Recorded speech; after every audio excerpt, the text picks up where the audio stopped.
Hey guys, welcome to my channel. পড়া যারা এখন আমরা কথা বলবো হচ্ছে জিদ্দার খাঁকি নিয়ে। খাঁকিতে কটা এপিসোড থাকবে এটা নিয়ে একটা বড় প্রশ্ন কিন্তু সবার মনে আছে, আমি জানি প্রত্যেকটা জিতিয়ান্সে। তো অফিসিয়াল আপডেট দেবো এখন খাঁকিতে ঠিক কটা এপিসোড থাকবে, এটা অফিসিয়ালি নীরজ পান্ডে নিজে জানিয়ে দিয়েছে। তিনি তার মুখ থেকে শুনে নাও তিনি কি জানিয়েছেন, এবং সেটার জন্য আমাকে পরে বলো। এবং এটা এক্সক্লুসিভ, এখন অবধি কেউ বলেনি, ঠিক আছে? এক্সক্লুসিভলি তোমাদেরকে জানাচ্ছি। মানে এই বিষয়টা কারা দেখেছো আমি জানি না, বাট আমি এইটুকু তোমাদেরকে বলতে পারি যে ইউটিউবে আমি এক্সক্লুসিভলি জানাচ্ছি, যদি না কেউ এখন দিয়ে দেয়। প্লিজ একটু আপনার কাছে জানতে চাই এই সিরিজটা নিয়ে কতটা আশাবাদী। শোনো এই জায়গাটা ভালো করে। অনেকটা সো অবভিয়াসলি একটা কারণ হচ্ছে যে কলকাতা বা ওয়েস্ট বেঙ্গলের উপর বেস করে এই স্কেলের এরকম গল্প আগে হয়নি, বা হলেও এইভাবে এক্সপ্লোর করা হয়নি।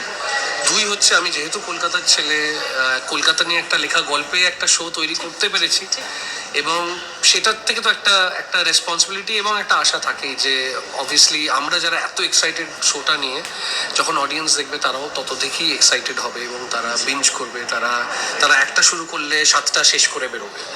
তো দ্যাট ইজ মাই এক্সপেকটেশন। ব্যাস এইটুকুই বলানোর ছিল, একটা শুরু করলে 7টা শেষ করে বেরোবে।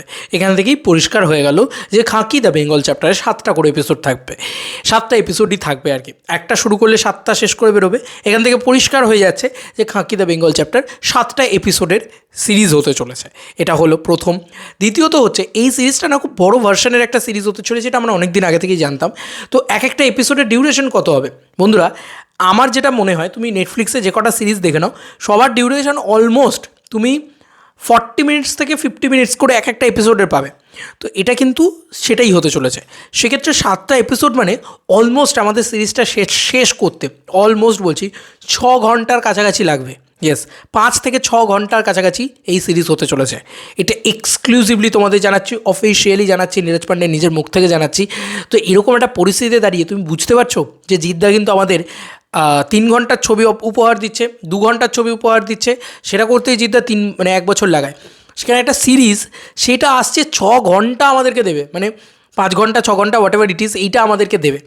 তো এতটা সময় জুড়ে আমরা জিদ্দাকে পাবো, এটা কিন্তু জিত ফ্যান্সদের কাছে বা জিতিয়ান্সের কাছে একটা বিরাট বড় ট্রিট হতে পারে, বিরাট বড় একটা পাওনা হতে পারে যে এতক্ষণ ধরে আমরা জিদ্দাকে পাবো। ন্যাচারালি আমরা পাই না, বড় পর্দাতেও তো আমরা পাই না।